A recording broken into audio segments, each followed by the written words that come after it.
The massive council chamber stretched across 3 kilometers of polished crystal floor. Hundreds of beings from dozens of worlds sat in their assigned seats, their voices creating a buzz that echoed off the dome ceiling high above. Today was different from other meetings. Today they would discuss the human problem. High Chancellor Vorthak adjusted his ceremonial robes with one of his 4 arms. His reptilian features showed no emotion, but inside he felt frustrated. The humans had been members of the Galactic Council for only 2 years, and already they caused more problems than species that had been members for centuries. The session will come to order, Vorthak announced. His voice carried easily across the chamber through the translation system. Immediately, the hundreds of conversations stopped. Ambassador Quillen rose from her section. Her insect-like body gleamed under the chamber lights. High Chancellor, we must address the human expansion request immediately. They want to establish 12 new colonies across 4 sectors. Murmurs filled the chamber. The Velthari delegate clicked his claws against his desk. 12 colonies? Most species are satisfied with 2 or 3 worlds. What makes humans think they need so many?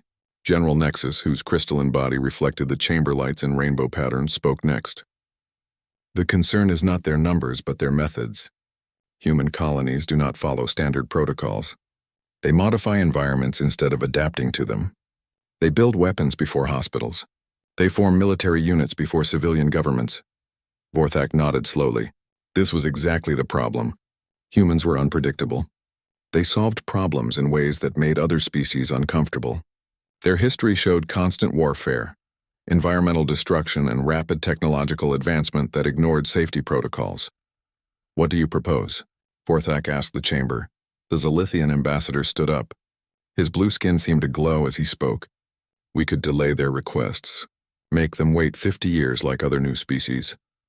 That will not solve the underlying issue, said the delegate from Proxima 7. Humans do not wait patiently. They will find ways around our delays. The debate continued for 3 hours. Some delegates wanted to restrict human expansion completely. Others suggested monitoring programs. A few even proposed military intervention if humans became too aggressive. Finally, Vorthak called for silence. He had been thinking during the entire debate, and now he had an idea that would solve multiple problems at once. I propose we grant their colony request, he said. The chamber erupted in surprised voices. Several delegates jumped to their feet, shouting objections. Vorthak raised all 4 of his arms for silence. Let me finish, he continued. We will grant their request, but we will assign them to Zerion Prime. The chamber went completely silent. Even the translation system seemed to pause. Every delegate knew about Zerion Prime. It was listed as a Tier 15 dangerous world, the highest threat classification in galactic records. Ambassador Quillen was the first to speak. A High Chancellor, that would be a death sentence. No species has ever established a successful colony on Zerion Prime. Exactly, Vorthak replied. 7 different species have attempted colonies there. The Velthari lasted 3 months before evacuation. The Proxima colonists survived only 6 weeks. Even the Zilithians, with all their environmental technology, abandoned their settlement after 4 months. General Nexus leaned forward, his crystal body chiming softly. You want to use Zerion Prime to teach humans humility. I want to use Zerion Prime to show humans the reality of galactic expansion, Vorthak corrected. If they succeed, which is impossible, they will have earned their place among us. If they fail, as they certainly will, they will learn to respect established protocols and move more carefully in the future. The Velthari delegate clicked his approval. It removes them from contested territories while giving them what they asked for. The political benefits are obvious, added the Proxima representative. Species that complain about human aggression will see that we treat them fairly. We cannot be accused of discrimination if we grant their request. The debate that followed was much shorter. Most delegates saw the wisdom in Vorthak's proposal. Zerion Prime would solve the human problem permanently.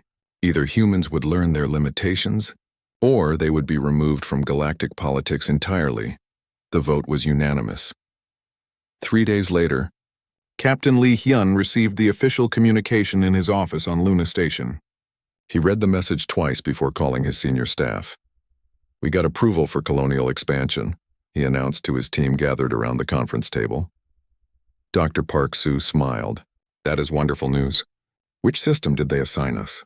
Zerion Prime in the outer spiral, Hyun replied. Engineer Kim Jae pulled up the planetary data on his tablet. I have never heard of this world. Let me check the classification. His face changed as he read. Captain, this is listed as Tier 15 dangerous. What does that mean? Asked botanist Choi Nari. Communications officer Han Mira had already accessed the Galactic database. Tier 15 is the highest danger classification. Extreme environmental hazards, hostile wildlife, atmospheric toxicity, radiation storms. No successful colonies in recorded history. Security Chief Kang Tae leaned back in his chair. 7 previous attempts, all failures. The longest anyone lasted was 4 months. Scout Yoon Dae studied the planetary images on the main screen. Looks like hell with weather. The room fell quiet. Everyone understood what this assignment really meant. The Galactic Council had not given them an opportunity. They had given them a death sentence disguised as approval. Captain Hyun stood up slowly. He had served in the Korean military for 15 years before joining the colonial service. He recognized a challenge when he saw one. Gentlemen, ladies, he said quietly, they think this will break us. They think Zerion Prime will teach us our place in their galactic order. Dr. Park Soo nodded. They want us to fail. Then we will not fail, Hyun replied. We will succeed where 7 other species could not. We will build a colony on their impossible world and we will thrive. Engineer Kim Jae grinned. I like impossible projects. When do we leave? Asked Scout Yoon Dae. Hyun looked around the table at his team. These people had volunteered for colonial service knowing the risks. They came from Earth's most overcrowded cities, seeking new opportunities among the stars. The Galactic Council thought they were sending criminals to execution. Instead, they were sending Earth's best and brightest to prove human capability. We leave in 2 weeks, Hyun announced. Start preparations immediately. Standard colonial equipment plus everything we can carry for extended survival operations. As the meeting ended and his staff filed out, Hyun remained at the table, staring at the images of Zerion Prime. The world looked deadly, hostile, and completely uninhabitable. Perfect. Back on the Council world, High Chancellor Vorthak reviewed the human acceptance of their assignment. He had expected protests, demands for a different world, or at least requests for additional support equipment. Instead, the humans had simply said yes. Monitor their progress closely, he instructed his aide. I want regular reports on their colony attempt. How long do you expect them to survive? The aide asked. Vorthak considered the question. Humans were remarkably stubborn, but Zerion Prime had defeated species with far superior technology and experience. 6 months, he decided, maybe less. The aide made a note in the official record. Expected survival time for human colony Zerion Prime, 3 to 6 months. Mission classification, monitoring and retrieval of survivors. Neither Vorthak nor his aide realized they had just made the greatest miscalculation in galactic political history. The transport ship shuddered violently as it entered Zerion Prime's atmosphere. Captain Lee Hyun gripped his seat as another wave of electromagnetic interference washed over their systems. Warning alarms blared throughout the ship while the pilot fought to maintain control. Gravity is stronger than expected, reported the pilot through the comm system, reading 1.8 times Earth normal. Navigation systems are failing due to magnetic interference. Hyun looked through the viewport at their new home. Zerion Prime stretched below them like a nightmare made real. Purple lightning crackled through orange clouds. The landscape showed jagged mountains, deep canyons, and what appeared to be moving forests. Everything looked hostile. There, pointed Communications Officer Han Mira. I see the landing zone coordinates. The designated landing area sat in a valley between 2 mountain ranges. As they descended, the colonists could see the ruins of previous settlements scattered across the landscape. Broken domes, twisted metal structures, and abandoned vehicles marked the attempts of 7 different species to tame this world. The ship landed with a heavy thud. Immediately, the hull began vibrating from high-speed winds outside. The external temperature reading showed minus 40 degrees Celsius, and it was still climbing toward the daily heat peak. Welcome to paradise, muttered Engineer Kim Jae as he checked his equipment readings. Dr. Park Soo studied the atmospheric data on her scanner. Oxygen levels are acceptable, but there are trace amounts of sulfur compounds and heavy metals in the air. Everyone will need respiratory filters at all times outside the ship. The first team to exit the transport lasted exactly 12 minutes before rushing back inside. Security Chief Kang Tae removed his helmet and shook his head. "The air burns your throat even with filters," he reported. "Wind speed is over 80 kilometers per hour with gusts much higher, and the gravity makes everything feel like you are carrying double weight." Scout Yoon Dae had been monitoring the local wildlife through the ship's sensors. "We have movement all around us. Large signatures, moving in coordinated patterns. Whatever lives here is smart enough to hunt in groups." Captain Hyun made the decision to stay inside the transport for their first night while they planned their next moves. As darkness fell, the real nature of Zerion Prime revealed itself. The radiation storms began at sunset.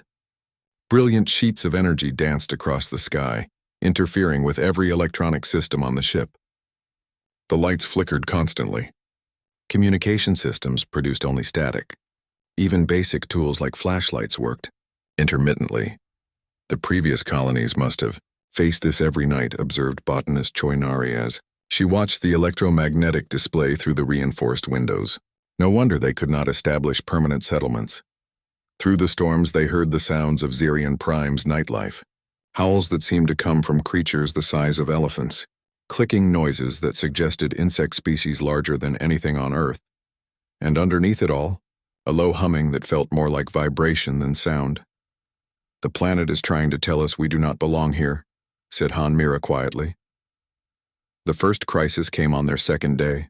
Engineer Kim Jae discovered that their main power generator had suffered damage during the electromagnetic storm.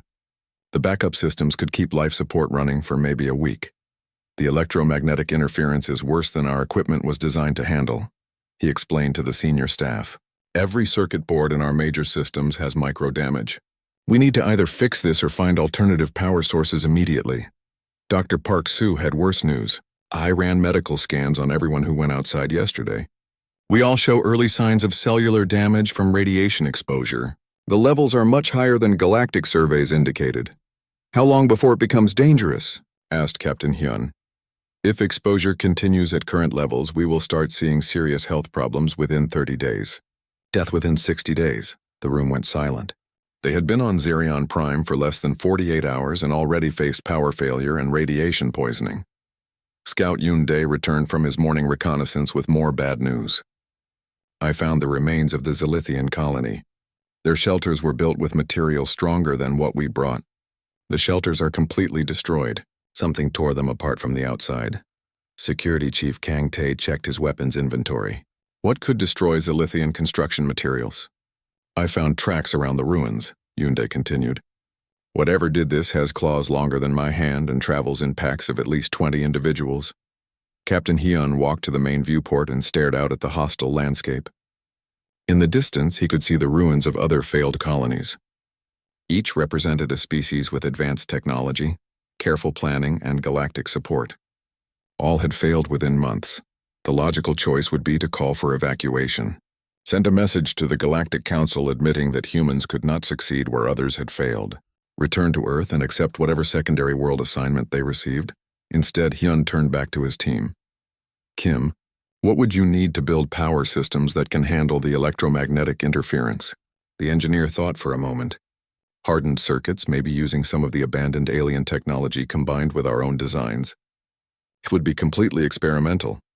Park, is there any way to reduce radiation exposure without staying inside the ship permanently?" The doctor consulted her medical database. "Possibly. Human physiology might adapt differently than other species. I would need to run extensive tests. Kang, can we defend against the local predators?" The security chief nodded slowly. "If we understand their behavior patterns and use proper tactics, yes. But it would require constant vigilance, Choi. Can anything grow in this soil?"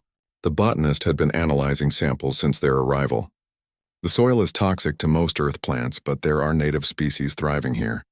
Maybe crossbreeding could work." Captain Hyun made his decision. "We are not leaving," he announced. "Every other species that came here tried to impose their methods on this world. They built according to their standard designs. They followed their established protocols. They failed because they tried to make Zerion Prime fit their expectations." Han Mira understood immediately. "You want us to adapt to the planet instead of forcing the planet to adapt to us." "Exactly. We learn how Zerion Prime works, then we work with it instead of against it." Engineer Kim Jae grinned despite their desperate situation. You want us to become part of this world? I want us to survive, Hyun corrected. And the only way to survive here is to stop thinking like galactic colonists and start thinking like humans. That night, as the radiation storms painted the sky in impossible colors, the colonists began planning not just for survival, but for success on the most dangerous world in known space. Outside, the predators howled their challenges to the darkness. Inside, 50 humans began learning how to answer back.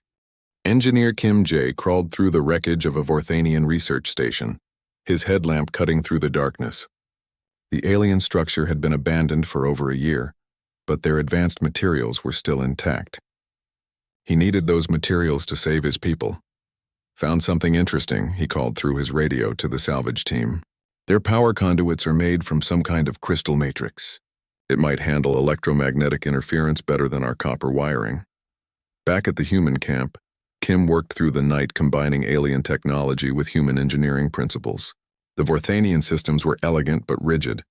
They worked perfectly under ideal conditions but failed completely when those conditions changed. Human technology was rougher but more flexible. What if we use their crystal conduits but connect them with our adaptive circuits? He muttered to himself while soldering components. Their materials, our methods. By morning, Kim had created a hybrid power system that looked like nothing in any galactic engineering manual. Alien crystals glowed softly while human circuit boards hummed with electricity. When the evening electromagnetic storm arrived, the new system not only survived but actually grew stronger, feeding off the energy that had destroyed their original equipment. Kim, you beautiful genius, laughed Captain Hyun as their light stayed steady through the storm. How did you do this? I stopped trying to protect our systems from the storms and started using the storms to power our systems, Kim explained. The electromagnetic energy was always there.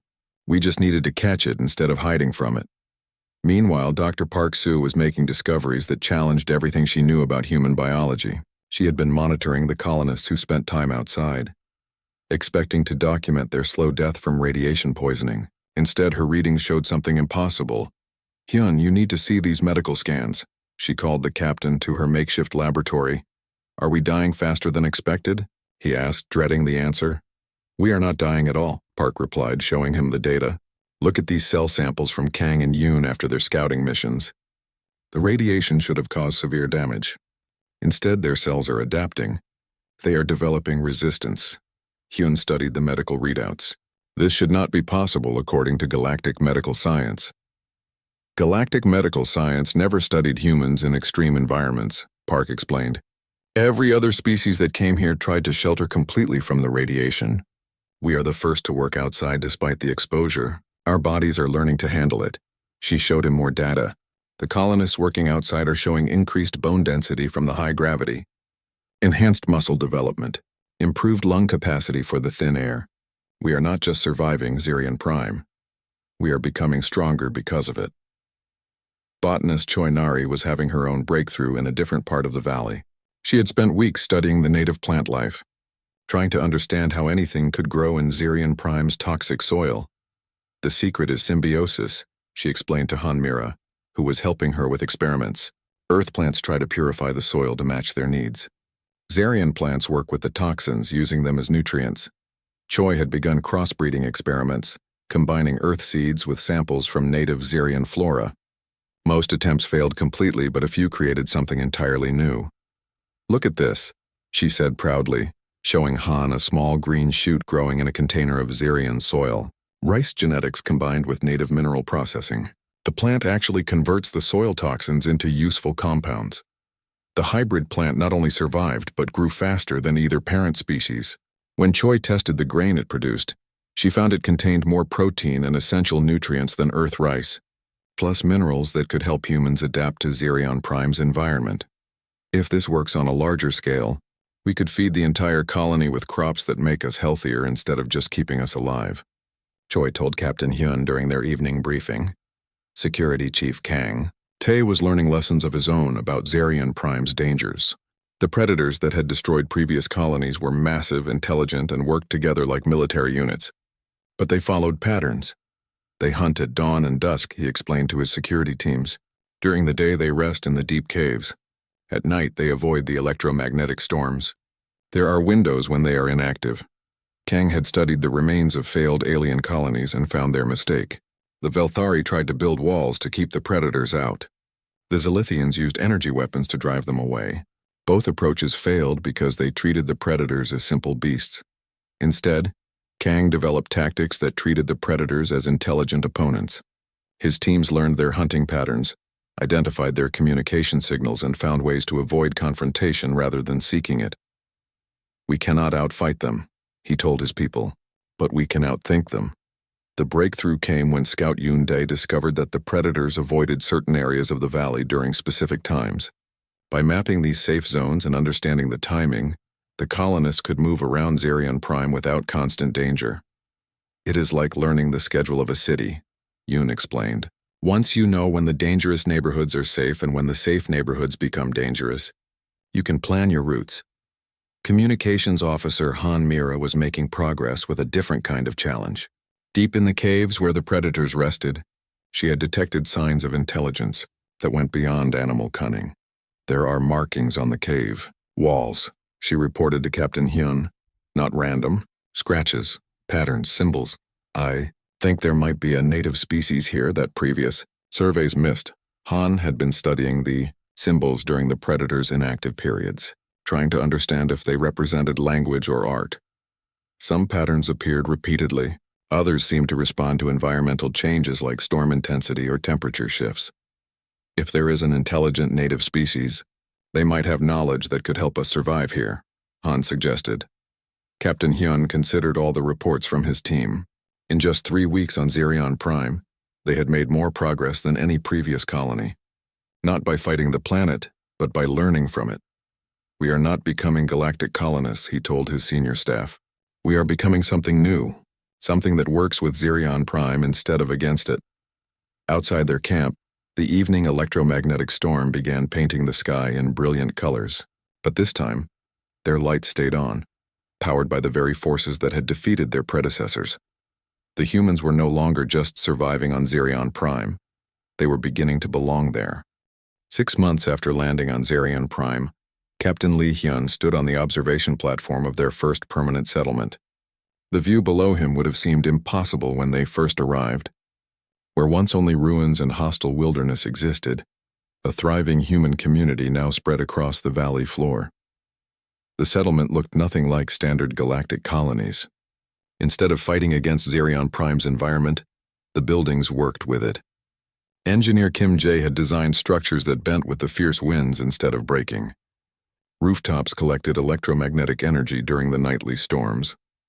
Underground tunnels connected buildings, allowing safe movement during predator hunting times. Population report, Hyun requested from his morning briefing team. "All 50 original colonists remain healthy and active," reported Dr. Park Soo. "Plus we now have our first Xerion Prime births.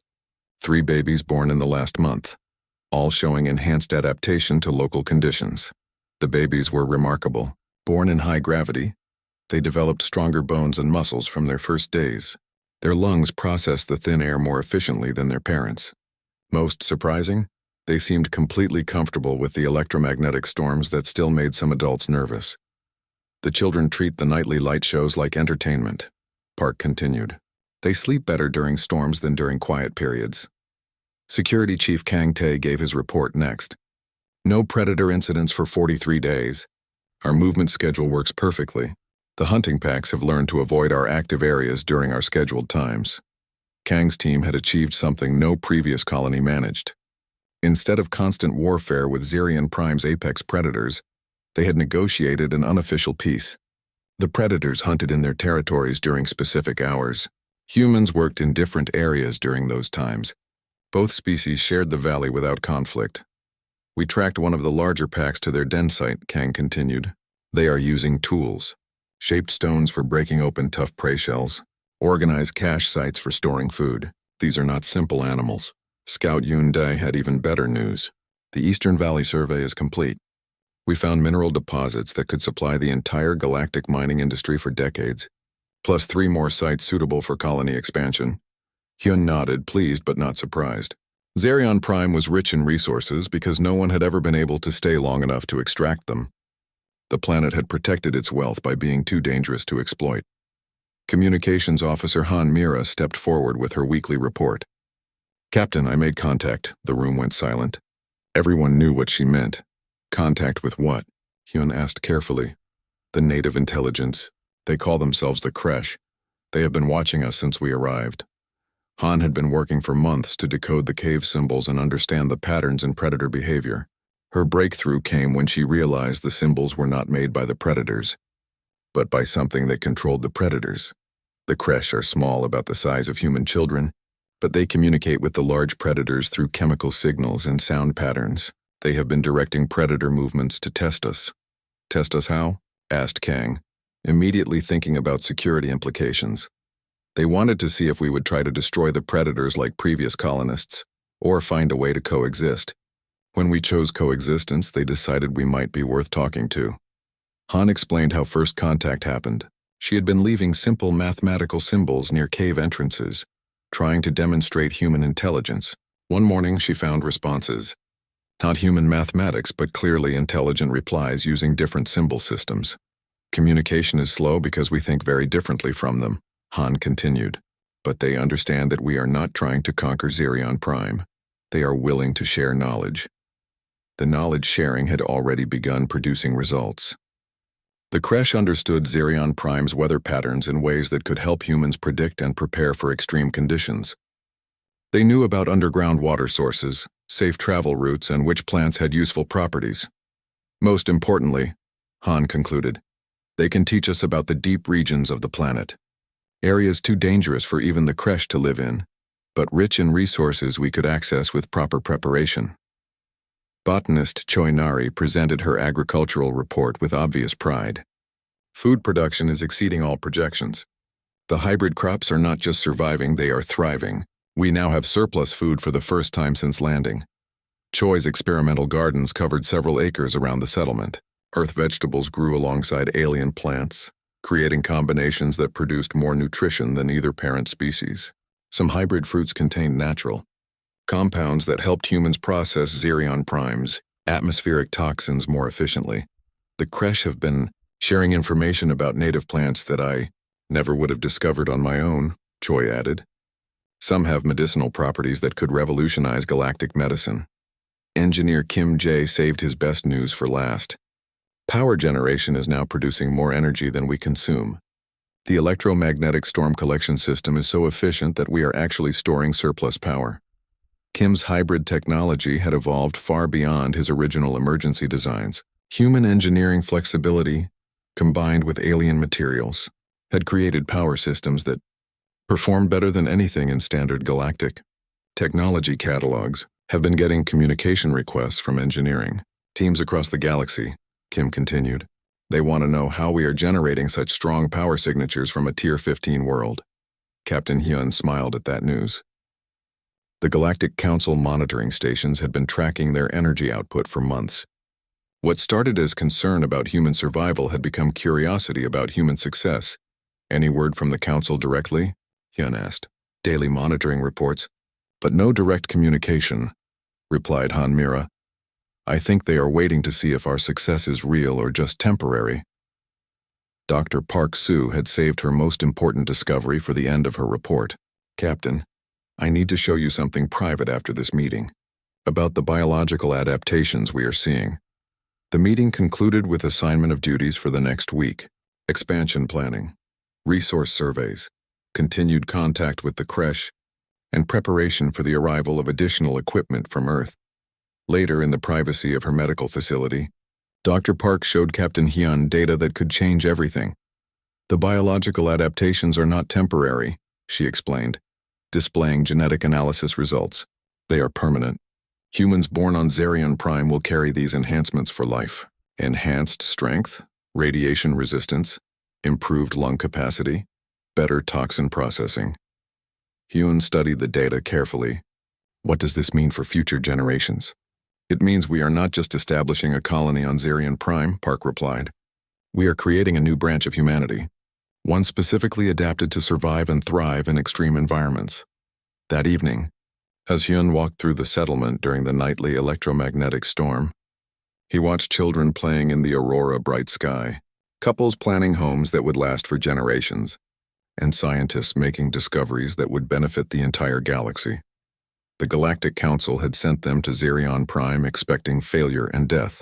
Instead, they had created something unprecedented, a human world that worked in partnership with its environment, producing stronger humans, revolutionary technology, and scientific breakthroughs that were already attracting attention from across known space. The impossible had become routine, and this was only the beginning. 1 year after their arrival on Xerion Prime, Captain Lee Hyun transmitted a message that would shock the Galactic Council. He was not calling for evacuation or emergency assistance.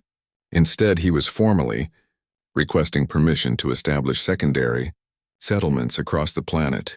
Message sent to Galactic Council headquarters, reported Communications Officer Han Mira, requesting approval for expansion to 12 additional sites across Xerion Prime. The request included detailed surveys of potential colony locations, resource assessments, and population projections that painted a picture of success beyond anything the Council had imagined possible. High Chancellor Vorthak received the transmission 3 days later. He read it twice before calling his aide. "This must be an error," he declared. "Run diagnostics on the communication system. The message appears to be a request for colony expansion from Xerion Prime." "The system is functioning correctly, High Chancellor," his aide reported after checking. "The human colony is indeed requesting permission to expand operations." Vorthak stared at the message display. According to his records, the human colony should have been evacuated or destroyed months ago. Instead, they were asking to grow larger. Meanwhile, on Xerion Prime, Dr. Park Soo was documenting medical data that would revolutionize galactic understanding of human biology. The second-generation colonists, now 6 months old, displayed capabilities that should have been impossible. "The children can lift objects weighing 3 times what Earth children their age could handle," she explained to her research team. "Their bone density is 40% higher than baseline human measurements. They process atmospheric toxins so efficiently that they could survive outside without breathing filters." More remarkable was their adaptation to Xerion Prime's electromagnetic environment. While adult colonists still needed protection during the strongest storms, the children seemed to thrive during high electromagnetic activity. They slept better, grew faster, and showed increased brain activity during storm periods. "It is as if the electromagnetic energy is feeding their development," Park noted in her research logs. "These children are becoming something new. Still human, but enhanced for extreme environment survival." Her research had attracted attention from medical institutions across the galaxy. Requests for data and collaboration offers arrived daily from species seeking to understand human adaptive capabilities. Botanist Choi Nari was experiencing similar success with her agricultural projects. The hybrid crops now covered over 50 acres and produced yields that exceeded Earth agricultural standards while requiring no imported materials or chemicals. "The plants are teaching us about symbiotic relationships," Choi explained to a visiting agricultural specialist from the Velthari homeworld. "Instead of fighting the environment, we learn to work with it. The results speak for themselves." Her most successful hybrid combined earth wheat genetics with native Xerion mineral processing capabilities. The resulting grain contained natural compounds that helped humans adapt to high radiation environments. Eating bread made from Xerion wheat actually improved human resistance to environmental toxins. "We are not just feeding our people," Choi told Captain Hyun during their weekly briefing. "We are making them stronger." The agricultural success had attracted trade inquiries from dozens of worlds. Species across the galaxy wanted access to crops that could grow in previously unusable environments and provide enhanced nutrition. Engineer Kim Jae faced a different kind of success problem. His hybrid power systems had become so efficient that other worlds were demanding access to the technology.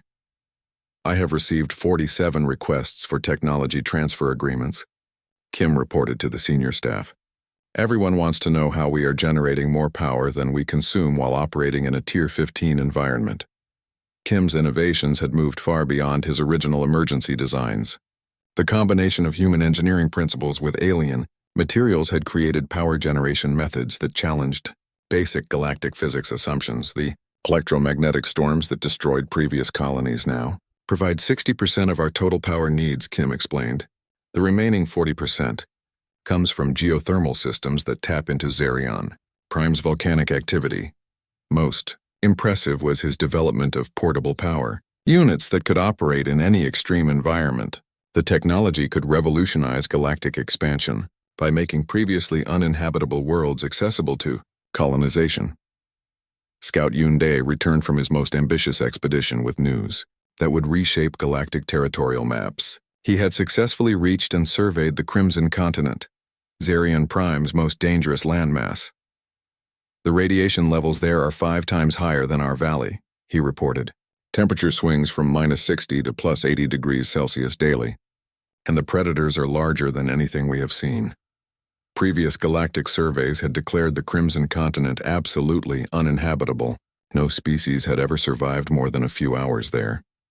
We established a temporary base and operated there for 2 weeks. Yoon continued. The mineral deposits are incredible. Rare elements that could supply the entire galactic industrial system for centuries. His team had not just survived the Crimson Continent.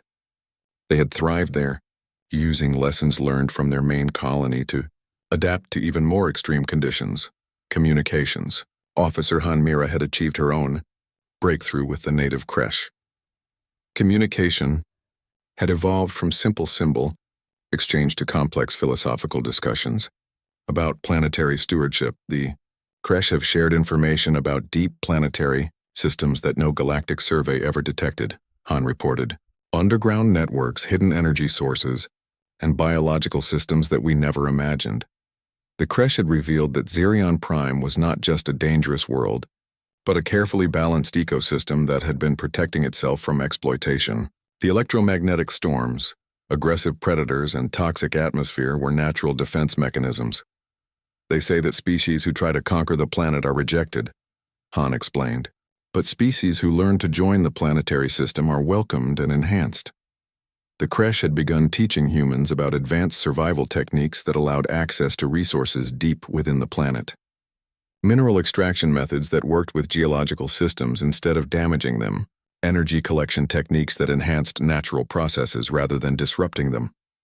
We are not just living on Zerion Prime anymore, Han concluded. We are becoming part of its ecosystem. Captain Hyun compiled all the reports into a comprehensive status update for Earth Command. The statistics were remarkable. 0 deaths since month 3, population growth through both births and successful adaptation, resource production exceeding consumption, technology development surpassing galactic standards. We are ready to move to the next phase, Hyun announced to his senior staff. Full planetary development with environmental partnership protocols. The message he sent to the Galactic Council that day included a formal request to reclassify Zerion Prime from Tier 15, dangerous world, to Tier 1 colonization success. He attached detailed documentation of human achievements and offered to share adaptation techniques with other species. The response from the Council was immediate. A formal investigation team would arrive within 30 days to verify the impossible claims. As Hyun stood on his observation platform that evening, watching the electromagnetic aurora dance overhead, while his people worked in harmony with the planet below, he smiled at the thought of galactic investigators trying to understand what humans had accomplished. They had been sent to Zerion Prime to fail. Instead, they had discovered how to succeed beyond anyone's imagination. The Galactic Council investigation ship emerged from hyperspace at the edge of the Zerion Prime system. Ambassador Quillen stood at the main viewport, her insect-like features showing confusion as she studied the sensor readings. These energy signatures cannot be accurate, she told the ship's captain. No Tier 15 world should be generating such organized electromagnetic patterns. General Nexus, his crystal body reflecting the starlight, reviewed the mission briefings one more time. We are here to document the failure of the human colony and arrange for survivor evacuation. The energy readings must be equipment malfunction. High Chancellor Vorthak had personally assigned this investigation team after receiving Captain Hyun's impossible reports. The humans claimed not just survival, but success beyond any galactic colony standards. Vorthak expected to find desperate survivors clinging to life in makeshift shelters. As their ship approached Zerion Prime, The investigation team saw their first shock. Orbital scans revealed not one human settlement, but dozens scattered across the planet's surface. Cities with geometric patterns that suggested careful planning rather than emergency construction. "Captain, are we looking at the correct planet?" asked the Zilithian science officer. "These readings show advanced infrastructure, organized agriculture, and industrial-level power generation." The ship's captain checked the navigation systems twice. "We are definitely at Zerion Prime, but these readings make no sense. Look at this atmospheric analysis. The electromagnetic storms are stronger than ever, but they appear to be channeled and controlled rather than random." Ambassador Quillen opened a communication channel to the main human settlement. She expected static, emergency signals, or desperate pleas for rescue. Instead, she received a clear professional response. "Galactic Council ship, this is Zerion Prime Control. Welcome to our world. We have been expecting you. Please follow the navigation beacon to Landing Platform 7. Landing Platform 7 turned out to be a sophisticated structure that guided their ship down through the electromagnetic storms without any damage. The platform itself was built with materials and techniques that the investigation team did not recognize. "How are they generating such precise electromagnetic control?" wondered General Nexus as their ship settled onto the platform. Captain Lee Hyun met them at the airlock, wearing standard colonial clothing but looking healthier than any human the aliens had ever seen. His muscle development suggested adaptation to high gravity, and he moved with confidence that spoke of complete environmental comfort. "High Chancellor Vorthak sends his greetings," Ambassador Quillen began formally. "We are here to assess your colony status and arrange for evacuation if necessary." Hyun smiled politely. "Evacuation will not be necessary, but you are welcome to assess our status. Would you like to begin with a tour of the settlement?" The tour that followed challenged everything the investigation team thought they knew about galactic colonization. The human settlement was not a desperate survival camp. It was a thriving city that worked in harmony with the Zerion Prime's extreme environment. Buildings bent with the fierce winds instead of breaking. Rooftop collectors channeled electromagnetic energy into power grids. Gardens showed hybrid plants that flourished in supposedly toxic soil. Underground passages connected structures, allowing safe movement during predator hunting periods. This should not be possible, General Nexus kept repeating as they walked through residential areas where human families lived comfortable lives. The investigation team met Dr. Park Soo in her medical facility, where she was treating a child who had suffered a minor accident during play. The child showed no fear of the aliens and chattered happily about the games he played with his friends. "What games do you play?" Ambassador Quillen asked the child, genuinely curious. "Storm watching during the big lights," the child replied. "Rock climbing on the mountain faces. Swimming in the mineral pools. And sometimes we play with the big animals when they are not hunting." Dr. Park explained the child's enhanced capabilities while the investigation team watched in amazement. Second-generation colonists show adaptation beyond baseline human norms. Enhanced strength, radiation resistance, improved toxin processing. They are still fully human, but optimized for extreme environment survival. Engineer Kim Jae demonstrated his hybrid power systems for the aliens. He showed them how electromagnetic storms that had destroyed previous colonies now provided clean, abundant energy for human industrial operations. "Your power generation exceeds the output of advanced galactic installations," General Nexus observed. "How is this possible with primitive human technology?" "We combined our flexible engineering approaches with advanced alien materials," Kim explained. "Instead of trying to impose our designs on this environment, we learned to work with environmental forces." Botanist Choi Nari took them through agricultural areas where earth plants grew alongside alien species, creating food production that exceeded galactic agricultural standards. "These crops should not survive in Zerion Prime soil composition," the Zilithian science officer noted. "They survive because we taught them to work with the soil instead of against it," Choi replied. "The hybrid plants process toxins as nutrients and thrive in conditions that would kill traditional crops." Communications Officer Han Mira introduced the investigation team to representatives of the Kresh, the native intelligent species that previous surveys had never detected. "The Kresh have been observing galactic colonization attempts for decades," Han explained through translation devices. "They revealed themselves to us because we chose cooperation over conquest." The small native beings communicated through complex chemical signals and musical sounds.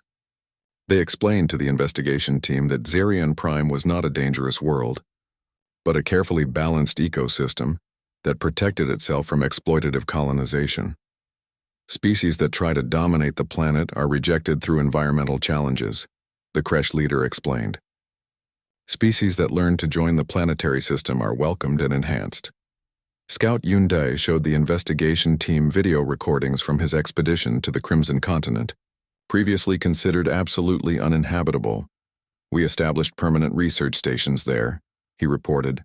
The mineral resources could supply galactic industry for centuries, and we can extract them without environmental damage using techniques the creche taught us. Ambassador Quillen found herself writing reports that she knew the Galactic Council would not believe. Humans had not just survived on Xerion Prime. They had created a new model of planetary development that surpassed anything in galactic records. Captain Hyun, she said during their final meeting, the Council expected us to arrange evacuation procedures. Instead, we find a colony that exceeds all galactic standards for success. How do you explain this? Hyun considered his answer carefully. We succeed because we did not try to make Xerion Prime into something else. We learned to become part of what it already was. Instead of fighting the planet, we joined it. General Nexus reviewed the investigation data one final time before departure. Power generation that challenged galactic physics, agricultural production that exceeded advanced world standards, medical adaptations that could revolutionize species development, industrial resource access that could shift economic balance across known space. This changes everything, he told Ambassador Quillen as their ship prepared to leave. If humans can succeed on Tier 15 worlds, then half the galaxy's uninhabitable planets become potential colonies. As the investigation ship departed Xerion Prime, Ambassador Quillen compiled her report for High Chancellor Vorthak. She knew her findings would shock the Galactic Council and force them to reconsider everything they thought they knew about planetary colonization. The humans sent to die on an impossible world had instead discovered how to thrive beyond imagination, and their success would reshape the entire galaxy. High Chancellor Vorthak read Ambassador Quillen's investigation report 3 times before calling an emergency session of the Galactic Council. The findings were so unexpected that he needed other council members to verify that he was not misunderstanding the data. The investigation team confirms that humans have not only survived on Xerion Prime but have created the most successful colony in galactic records, Vorthak announced to the assembled delegates. The council chamber erupted in voices of disbelief. The Velthari delegate stood up immediately. This must be an error. No species can succeed on a Tier 15 world. We lost an entire colony there in 3 months. The Zilithians lasted only 4 months, added another delegate. And we had superior environmental technology. General Nexus projected holographic displays of the investigation findings. Images of human cities, agricultural fields, industrial facilities, and happy families living comfortable lives on the galaxy's most dangerous world. The evidence is undeniable, General Nexus reported. Humans have achieved what we considered impossible. They have partnered with Xerion Prime's ecosystem instead of fighting against it. Ambassador Quillen presented the medical data that Dr. Park Soo had shared. Human children born on Xerion Prime show enhanced capabilities while maintaining full cognitive development. They represent evolution in real time, adapting to extreme environments within a single generation. The council members studied the data with growing amazement. Enhanced strength, radiation resistance, improved toxin processing, and intuitive understanding of planetary systems. The children were still recognizably human, but optimized for survival anywhere.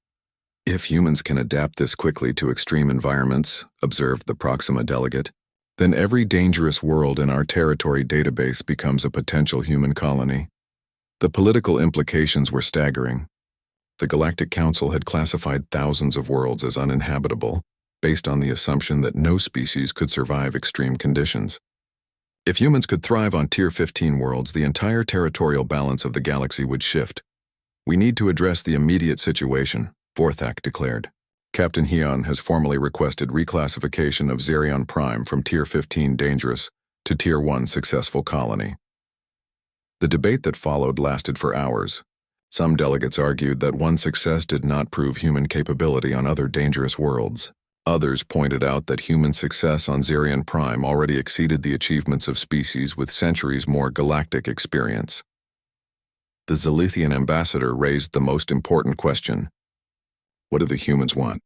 Are they seeking territorial expansion, or are they offering partnership? Ambassador Quillen had the answer. Captain Hyun submitted a proposal along with his reclassification request. Humans are offering to share their adaptation techniques with any species interested in learning them. The proposal was unprecedented in galactic politics. Instead of claiming exclusive rights to their discoveries, humans were offering to teach other species how to succeed on previously impossible worlds. They want to establish the Zerion Prime Research Institute, Quillen continued, a galactic center where species can study human adaptation methods and learn to apply them to their own colonization efforts. Engineer Kim Jae's technology-sharing proposal attracted particular attention. His hybrid power systems could revolutionize energy generation across the galaxy, making advanced civilization possible on worlds previously considered too hostile for settlement. 12 different species have already submitted formal requests for technology transfer agreements, General Nexus reported. The economic implications alone could reshape galactic trade relationships. Dr. Park Su's medical research offered even greater possibilities.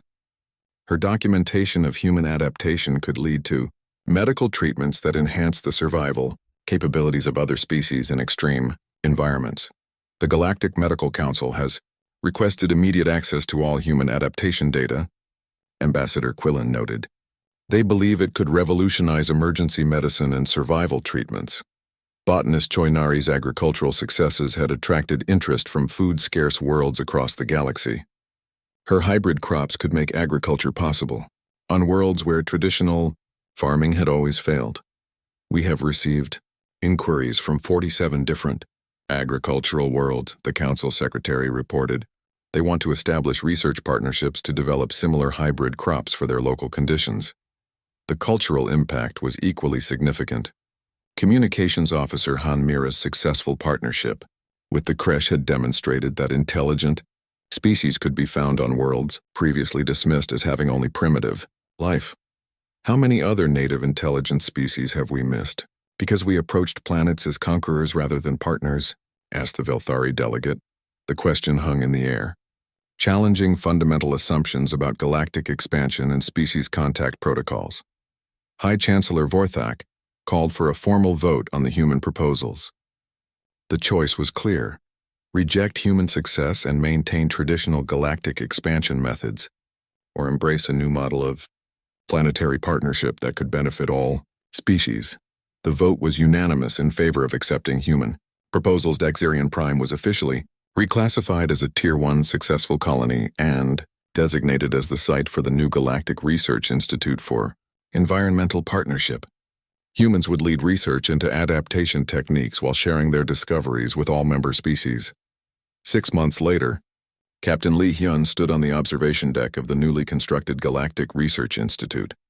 Below him, New Seoul had grown into a major galactic city where beings from dozens of worlds came to study human adaptation methods. The city's skyline showed the remarkable integration of human ingenuity with Zerion Prime's natural systems.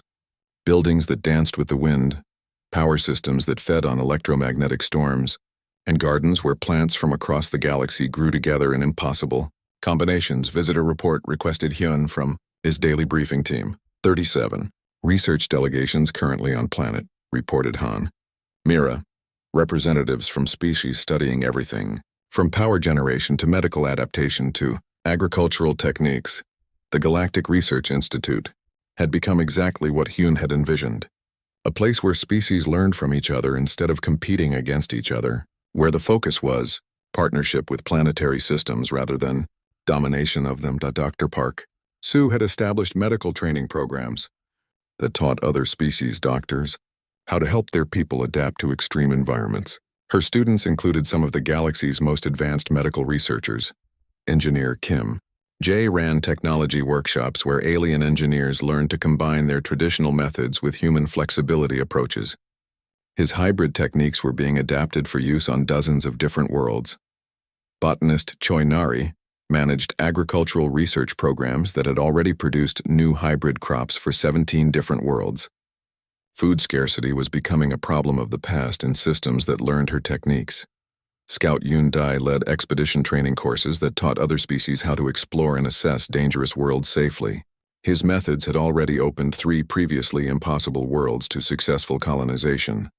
The success had attracted attention beyond the Galactic Council. Independent worlds that had never been able to afford traditional colonization technology were sending delegations to learn human adaptation methods.